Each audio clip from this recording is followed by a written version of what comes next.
I hereby call the Candido County Board of Commissioners in session. Will you all please stand as we say the pledge to the United States flag?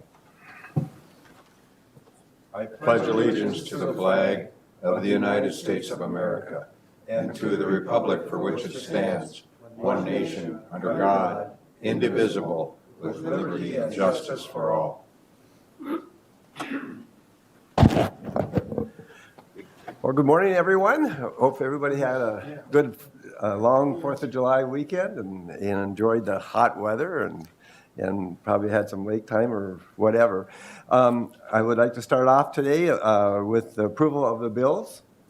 A motion by Commissioner Nissen. Motion. Do I have a second? And a second by Commissioner Gardner. Any comments or questions? If not, I'll call for the vote. All in favor, say aye. Aye. Opposed, same sign. Pass unanimously. We also have two sets of minutes this morning, and I do think timing we could take them together, but why don't we just do them separately? We have our board minutes from June 15th to approve, and you all received copies of that last week. Any questions or comments? If not, may I have a motion to...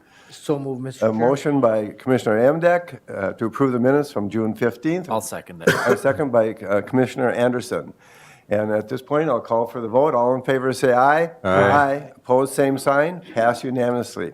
We also, on the same date, on June 15th, had the Board of Equalization meeting. It was a public hearing here at 6 p.m. that night, and we did not have any public attend at that time, but we did make two motions to approve two changes, and there are minutes connected with that, which you all received. And a motion by Commissioner Nissen to approve the Board of Equalization minutes, and a second by Commissioner Gardner. And no further questions or comments about the minutes. I'll ask for the vote. All in favor say aye.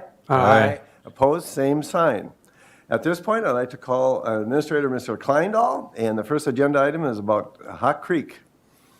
Thank you, Mr. Chair, members of the board, public who are watching on TV today. My first item, I am the board agenda today. So, but the first item that we'll be talking about is a conflict of interest statement disclosure. Rinky Noonan, as you know, represents Candido County in a lot of legal matters that we're involved in. Rinky Noonan has been asked to represent the policy committee of the Hawk Creek Comprehensive Watershed Management. And so part of their legal responsibilities, they're disclosing to the county board that there's potentially could be a conflict, but in discussions that I've had with our county attorney, Shane Baker, and after reviewing it, I do not see this as a problem. I don't think this would be a conflict that we should have to worry about. And so I would ask the board to waive that conflict of interest statement, and it basically, in your packet, you can see what the conflict interest is, a potential conflict of interest is addressed, and you're waiving that concern of conflict. Any questions? Mr. Chair, Please proceed. it would seem to me that the Ricky Noonan firm represents a good share of the counties in the state of Minnesota. There's going to be other issues.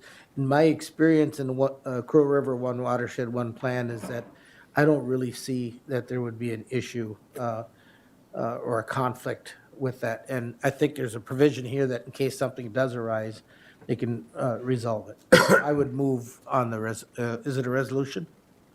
Just a letter. A letter. Yep. But, a motion to approve moving forward with this by Commissioner Amdek. Is there a second? And a second by Commissioner Nissen. Any other questions or comments? I have a question. Sure. Could we use Shane Baker, the county attorney? Because, I mean, that would work if we want. I mean, If there were, we if could a switch it over. potential resolved, he would be involved in at least have discussions. I believe Rinky Noonan at least runs information by the county attorney's office. And so he's not an expert in ditch law in the watershed, and that's why we contract with Rinky Noonan. Because technically that should be one of his duties is drainage too. I mean, Yeah. that's my question. Yeah, and to respond, every time we contract with another law firm, the county attorney's office does review and is involved in that as well. Okay. Any further questions or comments? If none, I'll call for the vote. All in favor, say aye. Aye. Opposed, same sign. And the motion passed concerning this waiver. Okay, okay. And next on the agenda, Mr. Administrator Kleindahl. As you are aware, last spring, I was before you requesting permission to apply for outdoor recreational DNR grant for Kansas Park East. So we did put the application in for the outdoor recreational grant. And I was notified on Friday that or Thursday, we were awarded that grant. The grant is for $234,000. If you recall, we put in the plans for Big Candy Park East was to put it in a new bathhouse shelter building. Approximate estimate cost was around $390,000. Camper cabins at $60,000 and access road and parking for the camper cabins around $18,000. So the total, we have to match this grant 50%. So the total estimated cost of this year project would be about $468,000, of which $234,000 would be covered by the state of Minnesota. And so to proceed, I would like you to authorize me to sign and accept this grant. Questions or comments? I'd make a motion that we accept this. A motion by Commissioner Anderson. Do I have a second? Second by Commissioner Gardner. Mr. Chair, one thing I would ask, if we also, on the motion to accept the grant, do we want to do a separate motion to proceed and hiring an architect? So I see heads nodding. I think that'd be a So good let's do direction to go. maybe two separate motions, do Two this separate one and motions. then. So okay, well, I'll finish up with this first motion then. I did have one question too. Once we approve the grant, we're going to start then this year? It goes into effect, the budget and everything? Most likely, but we'll use the rest of this year for planning. Most likely because of the time constraints. We have 2 years to do this. And so because it's already July, most likely wouldn't break ground until the spring of '22. Okay. Commissioner Nissen? you have- Yeah, just a quick follow-up on the numbers. 468,000 is the total. And can we accomplish all of these things with that? That's our goal, and these are estimates. We know the cost of the grant from the state of Minnesota is $234,000. If, because of building supplies and stuff come up higher, those dollars will go higher. And so, just like we did for the camper cabins on games and that deck, the prices were higher than what we were estimating on that grant. Okay, thank you. Any further questions? If not, I'll call for the vote. All in, Do we have a second on that? Do we have a second on uh, Yes, Dwayne moved and I second it. yeah, Gardner. Yep. Okay. All in favor, say aye. Aye. Opposed, same sign. Pass unanimously. And So the second thing then, Mr. Chair, would ask is that permission to proceed in working with an architectural firm. As you recall, when we came with the permission to apply for this, there was some questions what design we should go with. Should we look at design from Big Candy West, or should we look at something like Games has? And I told Commissioner Anderson at that time, we would have opportunity to make some of those adjustments. okay. The chair will make the motion that Administrator Kleindahl proceed with our architect. And do I have a second? I'll second A that. second by Commissioner Emdek. Any further questions, Yeah. comments about that? How do you go about, do you just pick one, or do you do our request for proposals, or how do we go about selecting those architects? I know we've worked with, wasn't it Wank last time? We used Ingen last time for Big Candy West. And I guess that's why I would recommend at least approach and see if they have the capability of doing that. Okay, good question. All right, any other questions? If not, I'll call for the vote. All in favor, say aye. Aye. Opposed, same sign. Passed unanimously. Now, we would like to move forward to Resolution 2020-14. And this is a big resolution, or, Well, this is a rescinding 20-14. This was, I'm asking you to rescind declaring a state of emergency on March 20th, 2020. We declared a state of emergency, and it would in effect until, it said April 13th, or until further notice. This is your further notice. We're done. Commissioner Nissen, I a lot happily further than move we to thought. rescind that state of emergency. And I'll second that. Okay, Commissioner Nissen happily moves to approve rescinding the resolution, and a second by Commissioner Anderson. Any further comments or questions from anybody? I'll just say it's been a Heck of process. And it's something that I hope our next several generations don't ever have to go through again. Yeah. Well, Mr. Chair, Yeah, and proceed. really the process is not done yet because we're just moving into the ARP portion of. Correct. Which resulted obviously from the pandemic. So we still have a lot of work ahead of us. But We do, at least yes. this part, it'll make our work easier by not having the restrictions in place. Yes, certainly will. Any other comments other than taking a deep breath? And we'll vote, and I'm quite sure I know how the vote's going to go. All in favor of the resolution 2020-14, say aye. Aye. Opposed, same sign. Passed unanimously.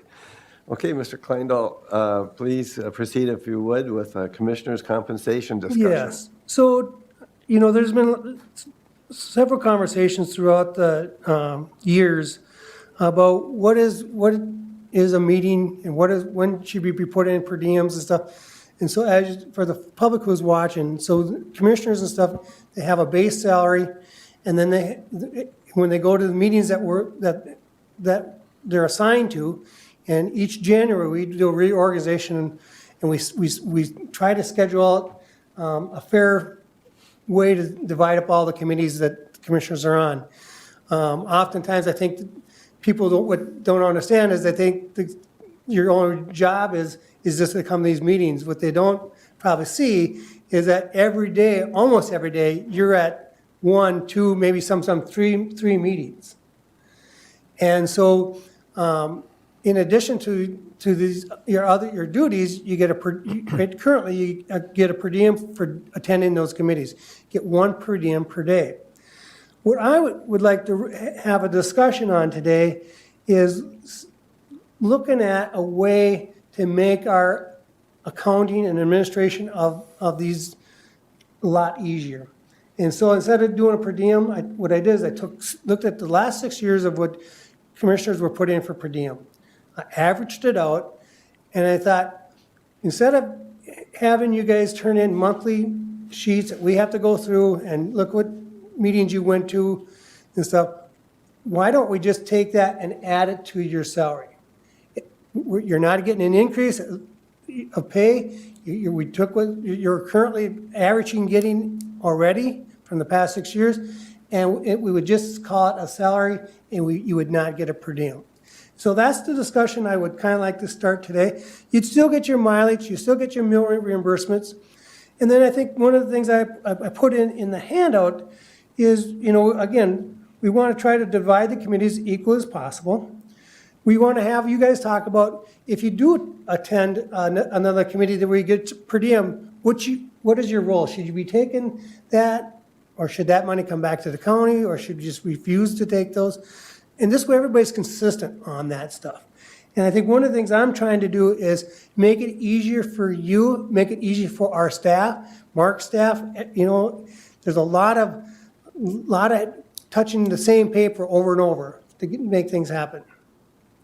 Commissioner Nissen. Question, and I don't mind this idea at all, except you started off by saying most people think commissioners only attend 2 meetings a month. Per diem identifies that we are definitely going all the time. Now, I don't really care one way or the other. I think they are well aware of most of the meetings we go to if they do enough studying, but Yep. that I just wanted to raise that issue. Because I think one of the things we're doing a better job on is when you guys do your committee reports, now you're letting the public know what committees you're going to, meetings you're going to. And, you don't necessarily have to report on every committee you go to, but, as you attend these meetings and you have issues that come up, you're letting your other commissioners know about it. You're letting the public know about them. So I think that's a good way to let people know what you are involved in. Mr. Chair, Commissioner Emdek. just curious, are other counties doing this, and is it a trend to go this route versus? I don't know if it's a trend. There are other counties that have gone to this route. And so that's where I'll be honest with you, I was at a county administrator technical day, and that's where I learned about it. And I thought, a year ago, I started thinking about, this just makes sense. And I like anything else, I like to think about it. I like the process. I ran up the flagpole a couple times, and I thought, wasn't ready last year, but I thought, I'm at least going to present it this year. We wouldn't take action on this until December, but I'm working on the budget now, and this helps me understand, how we want to put the budget together. So that's why I'm kind of talking about it now. Mr. Kleindahl, one of my concerns too is all the record keeping and doing this, it's a pain. Because I always worry that, well, I'm going to put down for a per diem, and that wasn't eligible for that, or I should, but, and I'm okay if I don't put it down, but yet on the other hand, I was there, and I think it's just fair that we do that if that's part of the rules and regulations. But I think what you're presenting is more of a transparent way of looking at commissioners' salaries. And this way, with the per diems, people really don't know unless they look up, and every time the county makes a report, financial report of each commissioner's, each commissioner's per diems and expenses that they have. My concern is, though, is that the per diem, I think it was intent too, to kind of make things a little bit more fair, because some people end up with more committees than other people, and I am concerned about that. The fairness of that some people will want more or not, and the per diem kind of was like, here, this is more of a thank you or appreciation type of thing. But on the other hand, I really feel strongly that the transparency is important, and that we would have to be more careful about how we divide up, and that we be as fair as possible then in dividing it up, instead of one or two people having to carry the load for everybody else. But every commissioner's situation is so different too, as we look at this, and I think it's important that we do look at our salaries, and that we do have decent salaries from the point of view that we want as many people in the future to be able to have an opportunity to run to be a commissioner versus, hey, I have another job. If I take off from that job, I lose money by being a commissioner. Where this way, at least we get the salaries to a point that people can run for commissioners, and it's just not people who are retired or financially so secure that they don't have to worry about any other income. Mr. Kleindahl, how many hours a week have you heard that across the state, the average number a commissioner puts in?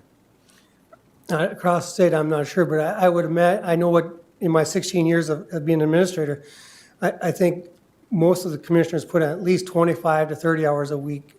And And it varies. There's some weeks, and so that's really hard to measure, but some weeks, you might have a meeting several times a day, every day. And you might have a week that you have one or two, but it's, I know when I'm trying to schedule a meeting to set with you guys, it's difficult to get people to find a time when we can meet because you have so many meetings. And I want to make it clear to the public, this is not a raise. And I think You're right. commissioners are really nervous always about, to the public, that people think they're doing this for the money. This is not a raise. This is the same dollar amount. If you look at the average throughout the 6 years, I took what the per diems were. And then I took what your salaries, and that's what it is. So it's not like, I think these are always uncomfortable topics because people are nervous about, I don't want the public to think or give perception that I'm in this for the money. You guys are in it because of what you care about your constituents. Commissioner Emdek. Thank you, Mr. Chair. I'm wondering if those 25 hours a week include the times you wake up at 2 o'clock in the morning. Oh, We don't get paid for that? No. Now, actually, technically, if you recall, our per diems got raised to $80. This is the first year or second year of that? Second, I think. But using that average, we're probably using a $75 average. So, and I'm perfectly fine with that. Good but- point. So you're right, it's not a raise. And I do support the idea here that there would be a modest additional amount of money for the board chair and the vice chair. As you know, everybody who's served in that capacity realizes that you get called in quite a bit to sign papers, to have a conversation about something that the administrator needs to talk about. So it's very modest. I think it makes sense.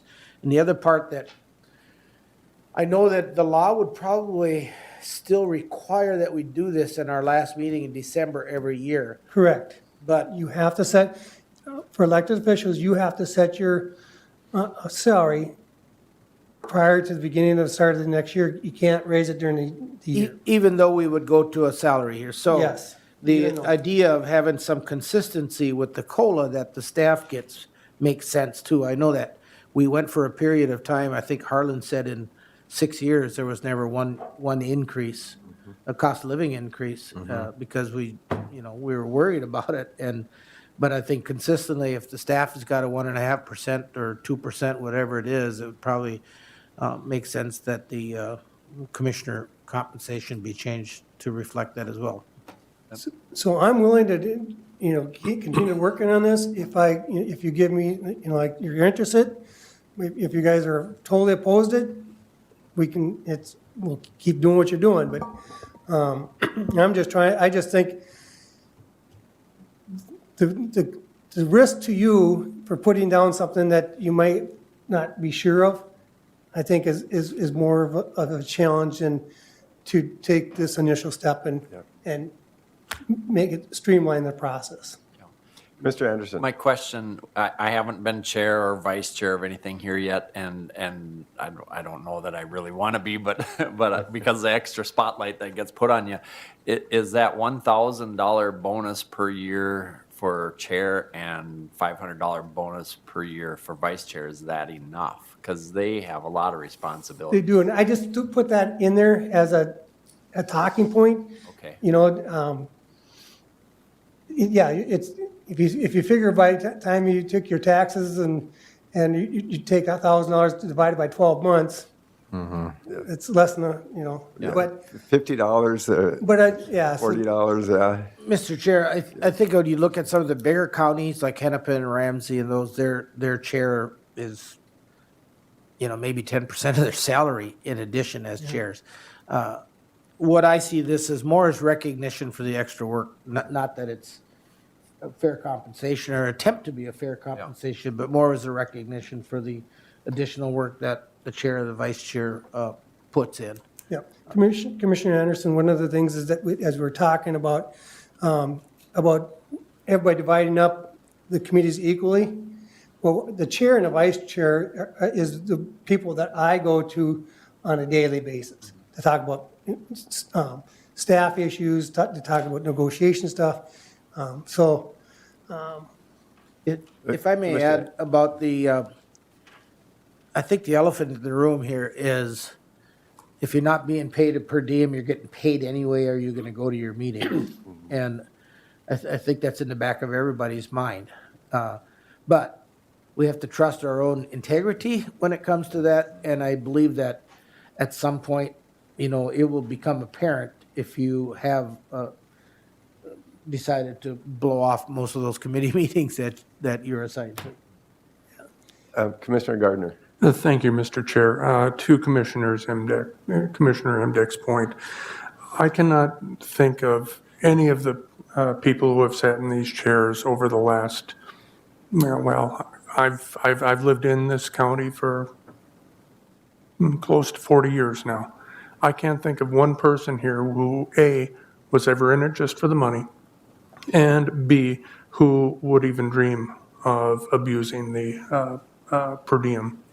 I struggle with some of the explanation of what it is that we're doing, but I think people will get it that we're just simply trying to lower some administrative costs. It costs, pick a number. It costs $50, say, of staff time just to process one of our per diem requests. It might not seem like a lot, but that's probably $3,000 a year just in that, just to do the initial approval. Then you of course have to have the separate accounting for it all, and it just takes extra time. So I understand fully the idea behind doing this. I'm hopeful to have a little stronger comfort level with this as we move on in talking about it. And that's why I'm doing this now, so you have an opportunity to think about it. I have never presented this here before, and so it gives you really 6 months before you have to act on it. But if I know you're interested, I can continue to pull, the information together and have it prepared. Mr. Kleindall, as the current chair, I feel quite uncomfortable about looking at the possibility of supporting a raise for the chair. And I'm not sure I would support that at this point, but I certainly understand, and December is a long ways away too, but I understand it's important to have some recognition. And the reason I think you're looking at that is, I just want to point out to the public that because of the open meeting law, you can only talk to 2 county commissioners. And so the natural is the chair and the vice chair. Also, I want to just comment about all the committees we attend. And many of these committees are joint powers with other counties, within 18 counties, 3 counties, 5 counties, with major budgets way beyond the public ever knows about, that we discuss here openly with this county budget that we have. And these are other responsibilities.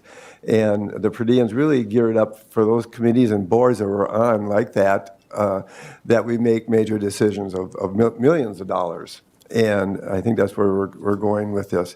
But again, I just want to stress to the public that this is not a raise, but just a different way of handling the whole thing. And Commissioner Gardner said possibly even saving some administrative costs. Commissioner Nissen. I'm just thinking, and that $1,000 bonus and the 500.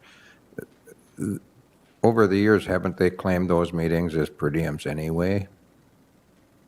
I can't remember when I was the chair, but it seems to me, so your average of the per diem number would include the extra work. It probably would have, yeah. Yep, because when I pulled the per diems for the 6 years, I took the per diem that you got for the Health and Human Service Committee and your other per diems, and I put them together, and that's where that, so I went back 6 years. So it would be in. Secondary thought on that. Of course, you're only chair and vice chair once in a while, and so your average overall would be, maybe the $1,000 is fair. Mr. Chair, Commissioner Indeck. I think maybe a bigger discussion, actually, I know we're all a little uncomfortable with this, but a bigger discussion may be those joint power committees that we're on. And for example, if you served on the state transportation, I'm on transportation policy, and I attended that.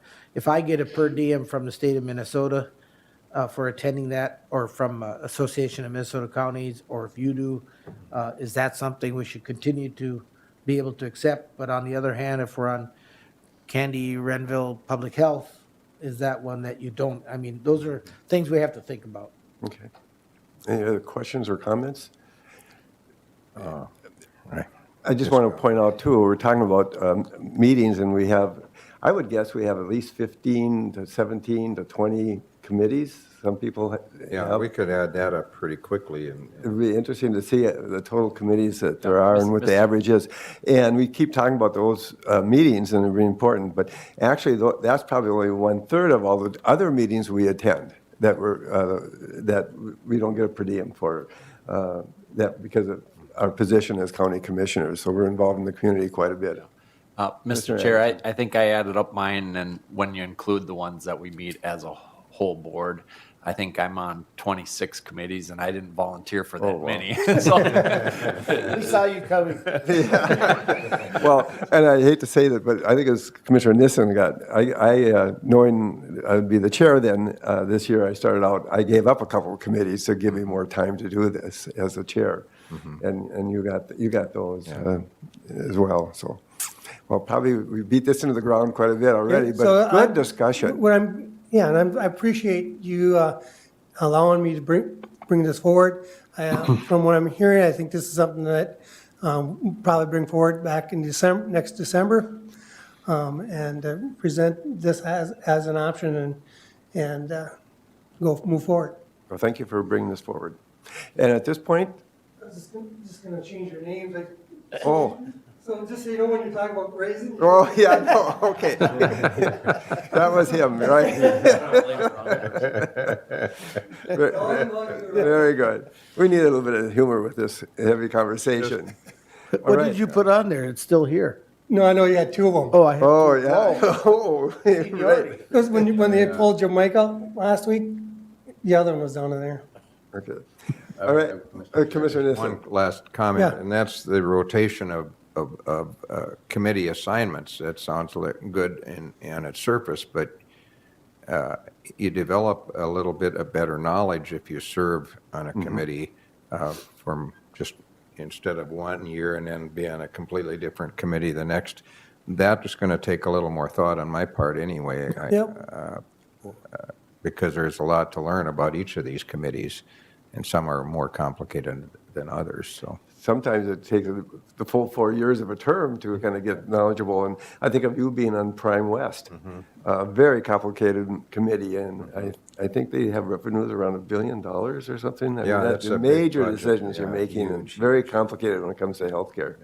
But I think this is an opportunity to look at all of our committees and, and as you start attending those meetings, make sure you're writing down when they meet and the times. And so when we do organize in January, we can maybe map it out and so you know what meetings you would like to go to or committees you want to be on, and which ones would conflict if you did take it, with the times. And it eliminates some of those days when you have meeting after meeting after meeting. Yeah. And, Yep. Okay. All right, so let's move on to the next agenda item, if you will. Mr. Kleindahl, would you please proceed Yeah. with? I would like, it's Resolution. my honor to introduce Stephanie Felt as our new Emergency Management Director. I'll have Stephanie come on up and introduce herself to you, and today is her first day on the job. Stephanie? Well, welcome, Stephanie. Hello, everyone. Hello. Morning. First of all, I'd just like to say thank you for putting your confidence in me to help keep the community safe and best prepare for disasters. I've worked with, I think, most of you in some capacity, and my history with the county has been varied and long, and I think one of my favorite things to do is to work with various agencies, bringing them together for a common goal. And I feel like at its essence, that's what emergency management is. So this morning, I'm jumping in with both feet and taking it a day at a time and working towards helping prepare us as best as I can. Well, congratulations on the position, and I'm so glad you applied, and you're interested in doing that, and knowing you, you're going to do very well in it, and we're very lucky to have you. Commissioner Emdek. Thank you. I didn't realize that this a position was dangerous enough to require your own police escort. Just remember, I know people, so whatever response is required, You I know- usually you know a know a guy. guy who knows a guy. Well, you have a couple of guests here, right? Would you introduce them? or- This is my husband, Jim Felt, the Wilmer Police Chief. So I do like to say that I got this position on my own merit, but it helps to have somebody to be able to have those dinner conversations and talk about disaster response and talk about, we both are kind of in that response world. And Chief Felt is also a certified emergency manager as well. So he's got the training too. So he's really good to bounce ideas off of. Oh, that's wonderful. That's great. Any other questions or comments from anybody? None. All right. Welcome. Yes, welcome. And also, I think you had, Yes, we have a Resolution. resolution 2021-31. It's an emergency management authorization to execute the grant agreement. Basically, what this does is allows Stephanie to sign off on grants, to attend statewide trainings and stuff. okay. I'll make that motion. A motion by Commissioner Nissen. -31. Okay. And do I have a second? I'll A second. second by Commissioner Gardner. Any questions or comments? If not, I'll call for the vote. All in favor, say aye. Aye. Opposed, same sign. Pass unanimously. I'll get this. All right. Thank you. Congratulations. Thank you again.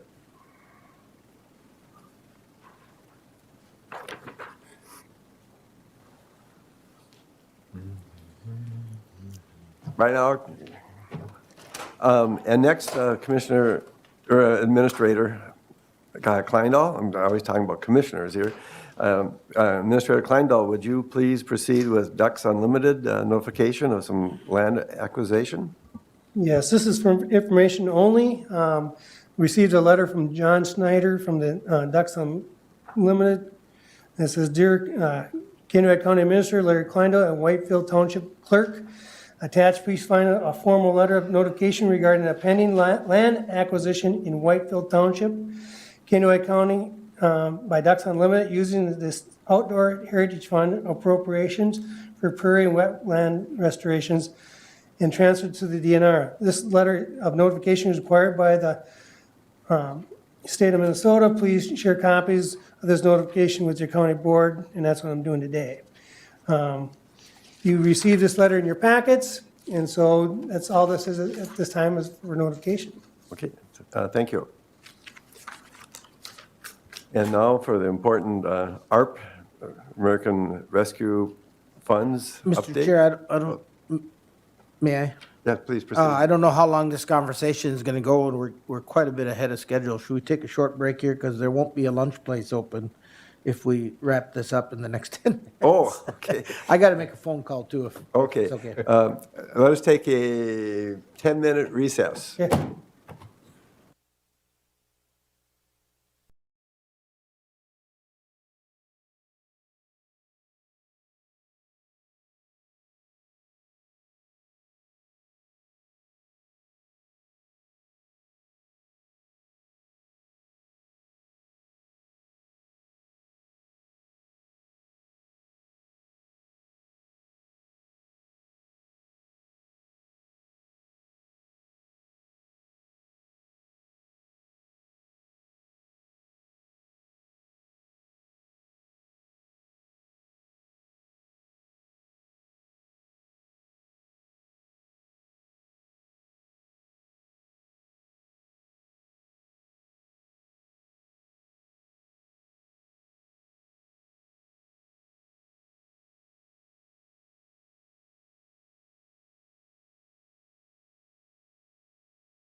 I hereby call the Candido County Board of Commissioners back in session.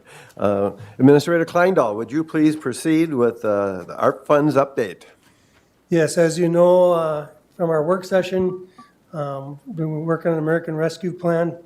And at the last board meeting, we did agree to fund 4 townships for broadband. I have almost weekly have attended webinars. Right now, we just had a webinar right before I went on vacation on the reporting criteria and what it's going to take for reporting. Now, the reporting is going to be a lot more detailed than I realized it was going to be. We knew it was going to be detailed because of the federal dollars, but it's going to be a lot more of documentation of justification of how it is related to COVID-19. And so some of the things that will make it a challenge. We still don't have a lot of details in place, but I would encourage you to go to the NACO website, and they're constantly updating information, frequently asked questions. So that is going to be your best line for information. And to do that, I have met with individuals that might be interested in helping me do the reporting. So that is proceeding. I had to give that individual some information and background about what the reporting requirements are. And they sat in on a webinar with me just to kind of see. And so after watching the webinar, they're wondering, is this what a cup of tea they'd want to get into? So that's all I have at this time. Right before I went on vacation, every day I get a request for funds from somebody. And so there's a lot of requests for these dollars. And I have been telling people that our goal is to fund a majority of it for broadband, and the other dollars we have not decided yet, and we'll continue to do that. Is there any questions that you have regarding the American Rescue Plan? Commissioner Nissen. I just, this is pertinent, but not necessarily regarding the American Rescue Plan. The budget deal between the Republicans and Democrats at the national level put in for their infrastructure plan money for broadband too. So it sounds like people really got the message with COVID that people need that. And I don't know where that puts us with our planning for the American Rescue Plan, but certainly looking forward to the rest of the projects that are coming up. That's good news. Right, it is very good news. And I think the Candido County Broadband Committee is going to be very busy the next several years trying to coordinate with the border grants that the House and Senate in Minnesota passed $70 million over the next biennium. And so there's dollars there. Of course, there's some federal dollars, and they become more competitive in how you get those dollars. And with prevailing wage and stuff, that affects the cost. Yeah. Of what we can do. Be careful with your wish for thing is going to drive up the price of fiber and all of the other components that go into broadband too, because everybody's going to be trying to buy it at the same time. So it's, But that's what we talked about at the last board meeting. That's why we want to get a jump on our broadband, and so we get in front of the line as quick as possible. So, Mr. Chair. Commissioner Endek, please So, proceed. And thank you, Commissioner Nissen, for sort of moving this to broadband. And if we're going to essentially commit the bulk of our ARP dollars to broadband, then that's really what the discussion is about, although we can't forget that the other needs. So we got the border-to-border grant, we've got ARP, and I don't think that we can wait to see what happens with the infrastructure proposal. I think I heard yesterday $100 billion for broadband, but when you spread that across the entire country in some vast regions that need a lot of, that will really be expensive to get to. Think about the Great Plains and the mountainous areas. That could get diluted pretty quickly. I think we just need to keep moving forward with what we do know and be as aggressive as we possibly can and be as responsible as we can. I mean, there's that risk that you make decisions that you rush into, but paralysis by analysis is an expensive thing too. So I recommend that we keep this conversation going and as you say, be at the front of the line as much as we possibly can. Yep. And like I told you at our work session, I will keep bringing this before you at each meeting, even though there wasn't much to report today. It's important to keep you aware of where things are at. And I assume, Mr. Kleindahl, that we keep hearing those requests too. A lot of people are coming with requests, and we'll just keep taking that information, and then down the road, we're going to have some work sessions on that and see how we structure this with committees or not, or what kind of committees if we do, and we get on board and know more then. Okay. Any other questions or comments of Mr. Kleindahl? Okay. Okay, the next thing is administrative updates. We are still working on our remote work policy. So far, we have a committee that's set up. That committee forwarded that on to the department heads and supervisors. They had to have it returned to us by July 2nd. They did that with some suggestions. The next step will be to meet with some staff, probably a couple dozen staff, that have them go through it, and then it would come back to the main committee, and then we would bring it to you for review. The goal is to try to have it done by next month. We just at CPT approved a remote work plan that Stevens County was using. If that would be helpful, I could forward it to you. Yes, You did get I get that. What we have done is we took about half a dozen counties and we cherry-picked stuff that we liked, and then of course our staff made adjustments that would meet Kanawha County's needs. So that's where we're at, and it's been a lot of work. Started the budget process. We got the budget, first run of the budget last week, and so the next month I will be locked in my office working on the budget. That's all I have. Okay. Any other questions of Administrator Kleindahl?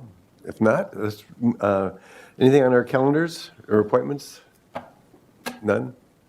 Okay, we can move on to committee reports. And I'm trying to remember where I was last time. Commissioner Emdek? Can I? One moment, please. Oh, sure, no problem. Unless somebody else is ready, I'm Yeah.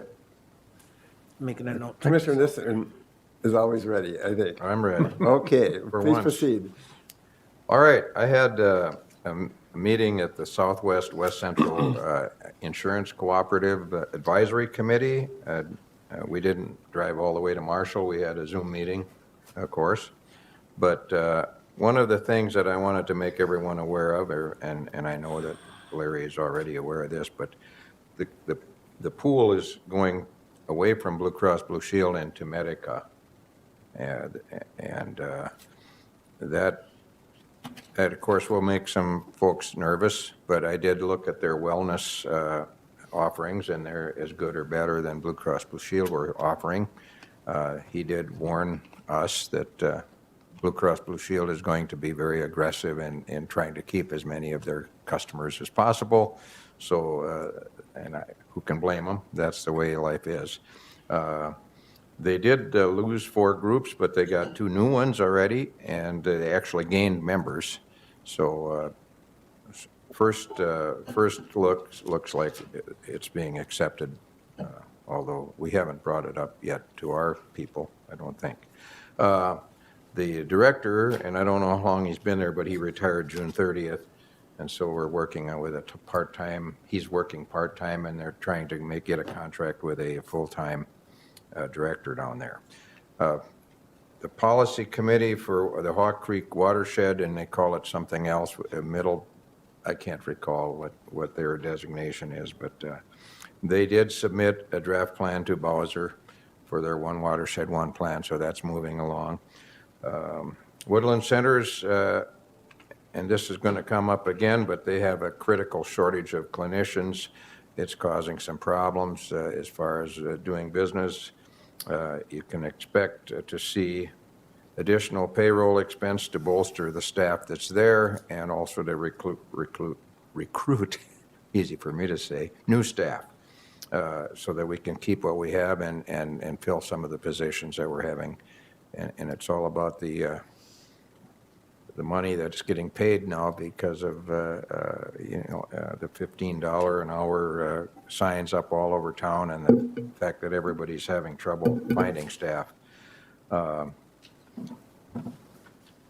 Prairie Woods Joint Powers meeting, the staff has seen upward trend in programs, thank goodness, and we even, during the latter part of COVID, they had some programs, some of the, not public schools, but private schools brought people out to Prairie Woods to take advantage of the education programs out there. They're continuing their discussion of the heating system. And based on Larry's advice, they went out and got a couple more, or tried to get a couple more bids. They got one more, so we have two now. But one of the companies didn't even want to monkey with it, so. And they're making plans for Prairie Under the Stars. So everyone that's listening or watching this thing, you will be contacted for donations to Prairies with the Stars. I have a number of contacts I have to make yet, and it's a wonderful evening, and we're going to do that live, hopefully. Everything goes as flame. Okay, then I won't talk about mid-Minnesota because they were just barely routine. Shakopee Creek Watershed District, that's a new old thing that I kind of revived because we were Ditch 27 is causing some real issues with the West Norway Lake, and it's been going on for years. They've been trying for years to improve the wetland just to the west of that, and it looks like things are coming together a little bit better. We're going to need possibly some money for engineering to do what they had planned to do 10 years ago, and so that's all up in the air. But we're the folks at the Games Norway Lake meeting that I attended were adamant that things got to change out there, and with the low water, all the bad things show up. The weeds grow better. The water gets stagnant quicker, and so it cries for help out there. And so I'm going to do my best. Part of my duties at Mid-Minnesota Development is attending the area transportation plan meeting, which was held, and basically we just take a look at what the MnDOT is proposing and rubber stamp it or lobby hard for stuff that we would like to have happen. And I think, other than the fact that they're going to do some work on North 71 here starting this month, Today, I think. that's all I have on that one. CPT meeting, they're back. We met in Morris with a hybrid component so that we could all be there. It went much smoother than the first time we tried it. They had little technical glitches there in the first time. The staff is back at the office, and we're talking about hiring an intern from the college who will do programming, and we talked about what we should pay that person. And we also have that person who is having some medical issues, and happy to report that that person is on the mend and is moved from 4 hours a day to 6 hours a day now. And hopefully that trend continues. Finally, I'm sure you thought I'd go on forever, but I know that Roger's got to buy lunch today, so. Well, we're back on schedule, just so you know. Oh, I thought we might have to have breakfast. Not anymore. West Central Industries, I attended their executive and finance meeting and their full board meeting. The financials look great with all of the PPP and all of the other money that's flowed in because of COVID. They are, however, experiencing the same issues as Woodland Centers in finding staff. And I don't know about the county, but it seems to be profound throughout the community. But those two particular meetings I had, that was the main topic. So that's all I have. Commissioner Gardner. Thank you, Mr. Chair. Just a note that for our next HHS and board meeting, I will be absent.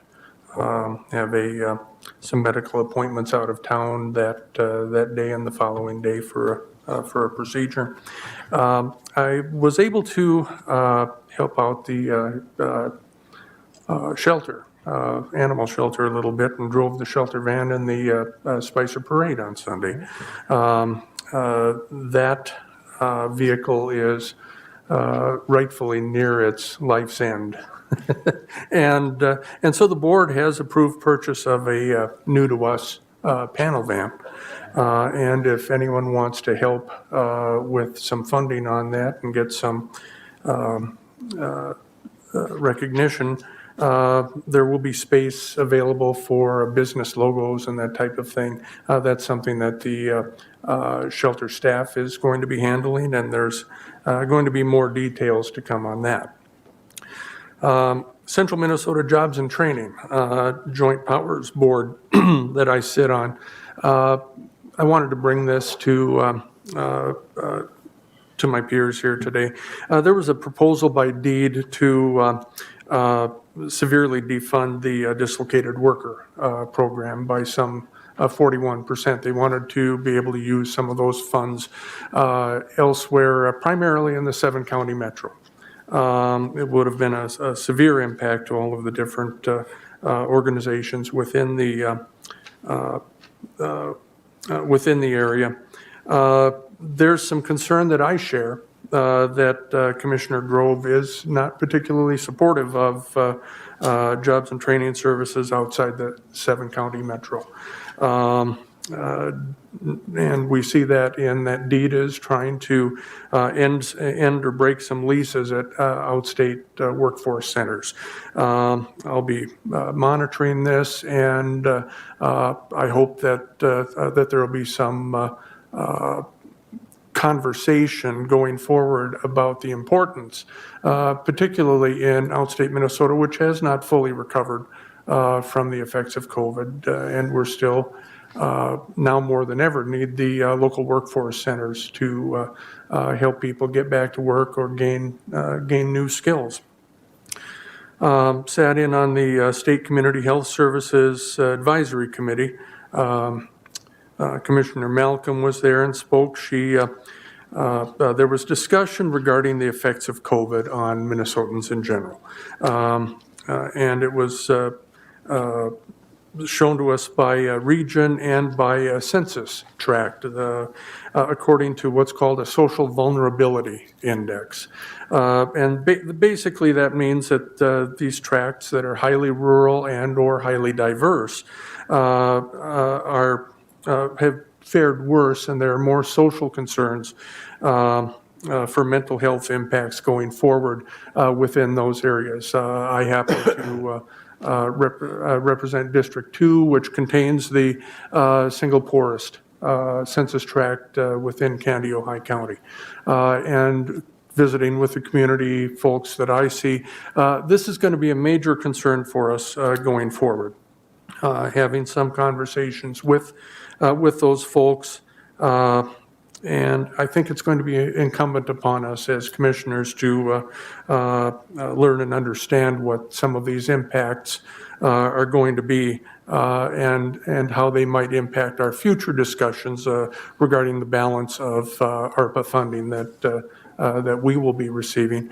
I do know that within the larger act, there are other buckets of money for different needs. Mental health is certainly one of those. Housing, I mean, you can name it, the childcare, the list goes on and on. I mean, let's face it, this was an unprecedented, and I know the word is overused, the pandemic had an unprecedented impact on literally everyone in the country. As we heard today, I worry about the kids and the impacts that the pandemic has had on them. So I'm hopeful that these conversations will continue, and trying to meet with as many people as I can who can hopefully give us some insight on what types of considerations we should be giving as we move forward on that. And if I have this in the right order, that's it. Okay, thank you. Very well done. Commissioner Indek. Thank you, Mr. Chair. And Commissioner Niston, I'm just teasing you about the getting us back on schedule. I do appreciate some of those committee reports you have. We have no clue because they're outside the county, like CPT and Prime West and stuff. So thank you, and I'll just leave it at that. I didn't hurt too bad. The arrow was very shallow. So we had a planning and zoning work session, which was a special meeting. I think it was 10 days ago or something like that, strictly regarding solar in the county. And as far as how it relates to the size of solar projects, the decommissioning of of the equipment, how it meets our land use plan. And so it was about a 2.5-hour work session, which we didn't come to any conclusions, but it was a good conversation regarding what the future might look like in our county as solar continues to grow. We met with Larry and the assessor regarding assessing in the county. Every year there's fewer assessors that are trained to do the work that needs to be done, and I think the requirements continue to grow for it. And so do we have the staff to do the assessing for other entities such as townships? And you'll hear more about that. Glacier Lake Sanitary Sewer and Water District meeting was pretty routine, with the exception that there's a major leak in Spicer. And those leaks are really difficult to find. A few years ago, we had one on the North Shore of Green Lake. We looked for it all winter long and finally showed up in June. But they're very expensive because, that water drip is not just a drip, it's under pressure. And so there's a lot of water flowing, and so they're eager to find that. And you met the new director at our last meeting. So he's getting his feet wet and seems to be fitting in quite well. The Prairie Woods Environmental Learning Center Executive Board met. Raleigh was unable to attend, but they are going to come to the governing board with a recommendation for the heating system with a local firm. Well, both firms are local. One was more comprehensive than the other, and so that's the recommendation that will go forth to the governing board and eventually, I believe, to this board. And then this is really not it is a report for, I'm going to be attending the NACO conference next week virtually. It'll be a good share of the week on and off webinars and trying to keep up with what's going on. I would prefer to have been in Washington in person to do that. My goal is to be able to attend next year. As you know, I have advocated in the past for us continuing to have our presence being felt both at the state capitol and in Washington, D.C. And I think Raleigh and you've been there several times, and not several, a few times, I guess. And I've been there a few times. Mel's been there. And the transportation fly-in was supposed to be held, I think, last month in June, if I'm not, or was it May? Whatever. It got canceled a couple of times because of COVID, and it's been rescheduled for September 21st and 22nd. And one might say, well, if there's an infrastructure bill passed by that time, what's the point? But again, like broadband, there's going to be competition for those dollars that come out of the transportation bill if the bill gets passed. And so I think it's really important not only to be there advocating for Minnesota, but for our county. And when we go there, I was just looking at pictures from last year. There, a lot of our neighbors are at this fly-in, and they become known to the legislators and the commissioners and the departments in Washington. So I really think we should be there. I'm going to recommend that our county engineer go. I'd like to see our administrator go, and if he can get it done in his schedule, and maybe one of the commissioners go along. I cannot, but I'd love to, but I cannot this year. But I think we should be thinking about it, and you would leave, Mr. Kleindall, you'd want to make a very short meeting, because it starts the afternoon of our September 21st board meeting. So it would mean scheduling a flight so you get out of here as quick as possible to get to Washington. So anyway. Leave you guys unsupervised? Yep. Yeah, that would scare him. We'll have all the votes in the first 10 minutes. Yeah. But I in all seriousness, I think it's important that we continue to be represented. Very well said. Commissioner Anderson. Yep. I had several meetings in the last couple of weeks. Most of them were pretty much routine. I had JD2 and JD16, which are we share with the southern part of Kennewick County and Renville County, mostly to deal with redetermination of benefits. And then there was also like a partial abandonment of some wetland reserve acres, or wetland preservation type acres, or habitat restoration land. And then we had a UCAP meeting where they discussed purchasing of some 4 vehicles. It's dealing with like a federal type grant, and the local share is just 10%, and the federal grant picks up 90% of the cost. And they weren't in our county, but I thought that was kind of interesting that the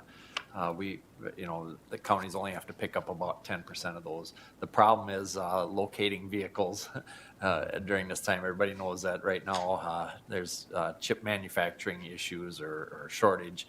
And it's hard to get vehicles now, and so they're trying to, I think they got them sourced possibly because they said they were going to spend the money on 4 vehicles, but they still have to find them. So, and then let's see, I had a Pioneer Land Library meeting, which was routine. I also met on my own with the Diamond Lake Area Association, which was really interesting. They had a guy speak there. He's a private contractor or whatever that deals with aquatic invasive species.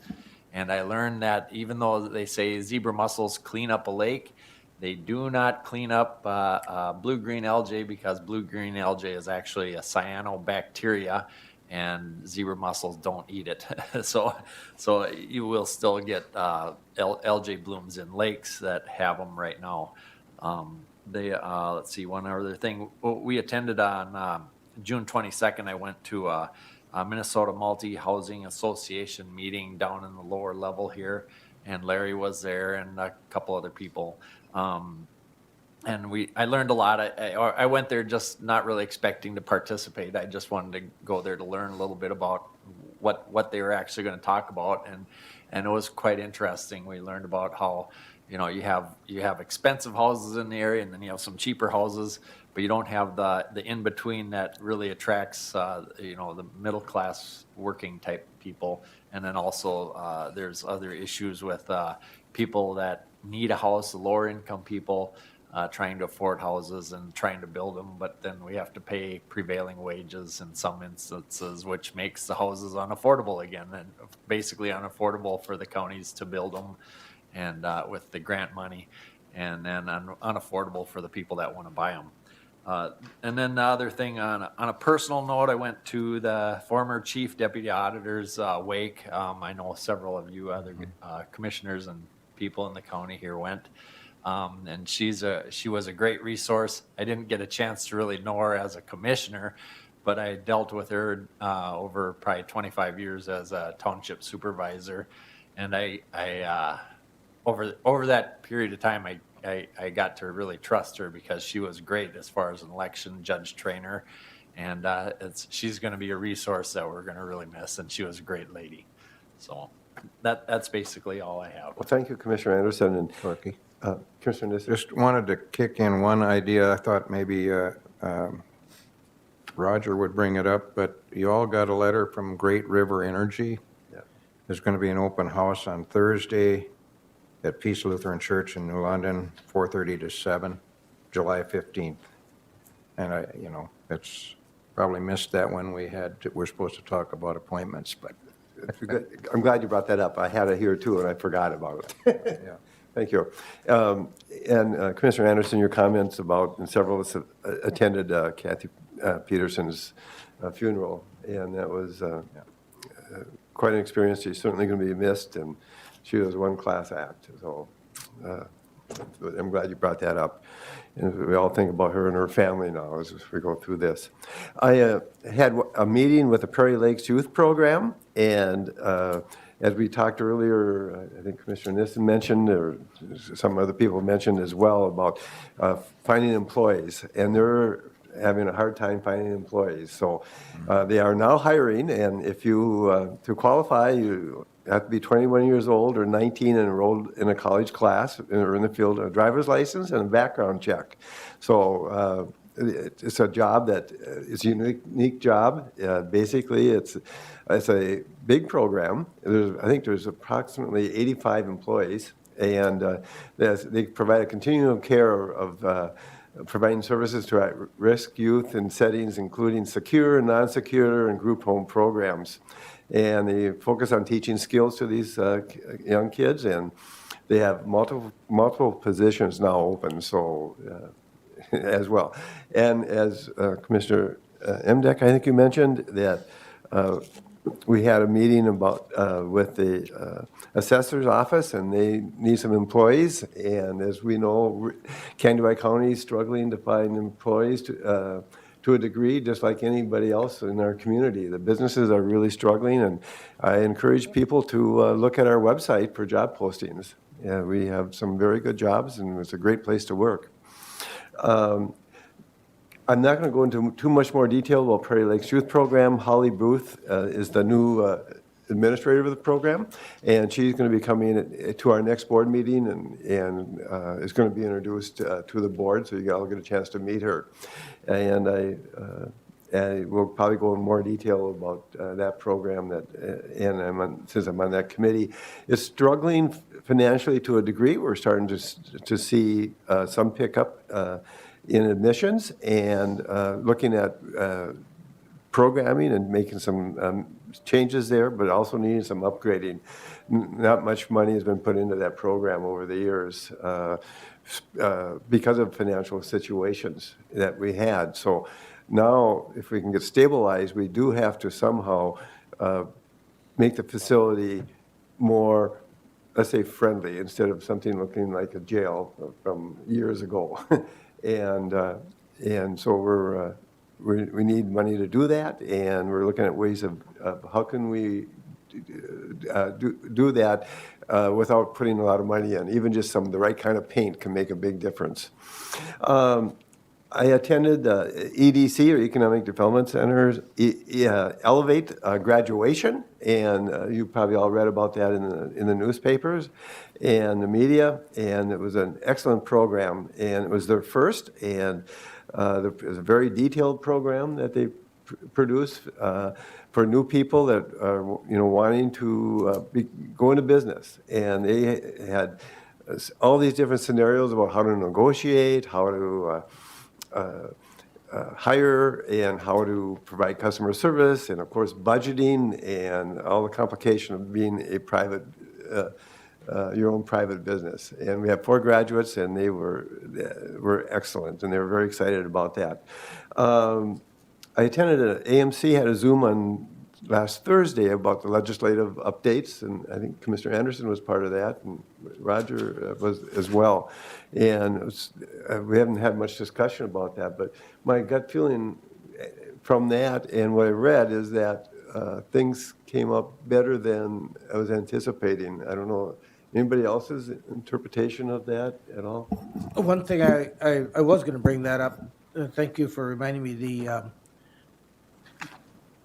I believe we cannot, we now have to do all meetings in person because the order is over. So there's a good deal of support, it seems like, at the county for certain meetings to be able to, in the future, be conducted by Zoom or remote. And, but it's going to take legislative action to do that.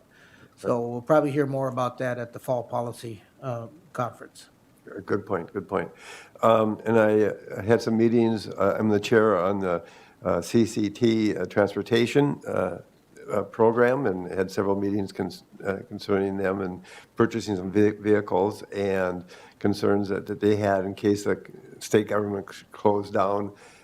We have a meeting coming up on this Friday then with the full board, and it'll be our first meeting, and we'll be meeting in our conference room downstairs here. So it'll be good to get back from in person. So I guess I have nothing more at this point. Anything from anybody else? Mel, do you want to bring up anything about your road and bridge meeting? Should we schedule that for Well, budget meeting? every year in July, we normally would do a road and bridge to assist the administrator in just reconfirming what we're doing. What we did last in March is the 5-year plan, and now what we would do is we would narrow it down to next year's work. And so then it would give us, as we go through our cultural resources and all these things that we need to do, get started now, it would just reconfirm, and I think it would help the administrator in helping our budget. So like next Wednesday, we could just do a 2-hour meeting. There's some budgetary things we could talk about, but basically it would secure next year's work. Next Wednesday. And we could do it right here. I just wondered, Dwayne, are you and I at new commissioner training starting that day? You are, Yeah, I yeah? think so, Oh. the 14th. Is that also the Transportation Alliance meeting in St. Paul? That's Thursday. Next Wednesday? Well, I mean, Could you do it the 21st? yep. Yep, wide open. You won't, I won't, no, that won't work. How about the 22nd? not likely anyway. 22nd? 22nd. That works for me. What time? Yeah. 8 o'clock, 8:30? 8:30 to like, That would work for me. 10:30, I have 11? a St. Cloud meeting.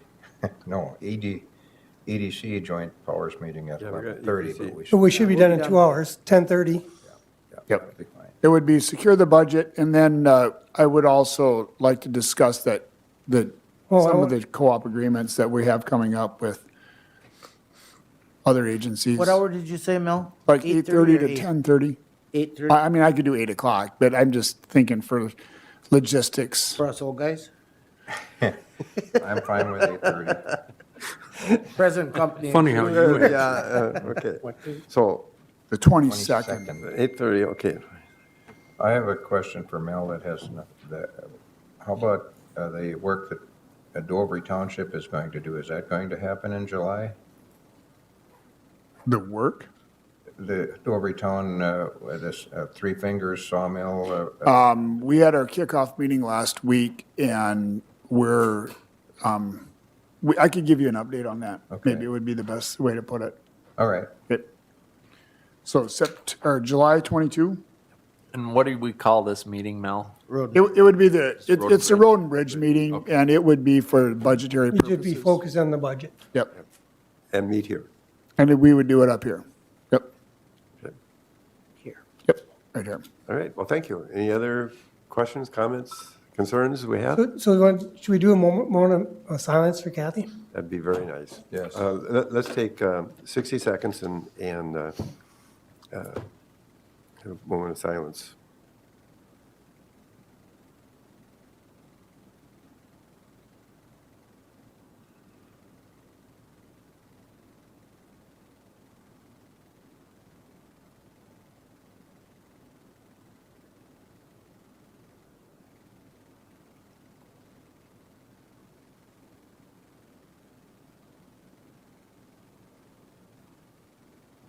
Okay. And just encourage everybody to keep their family in our thoughts and prayers. At this point, I hereby close the Candido County Board of Commissioners session.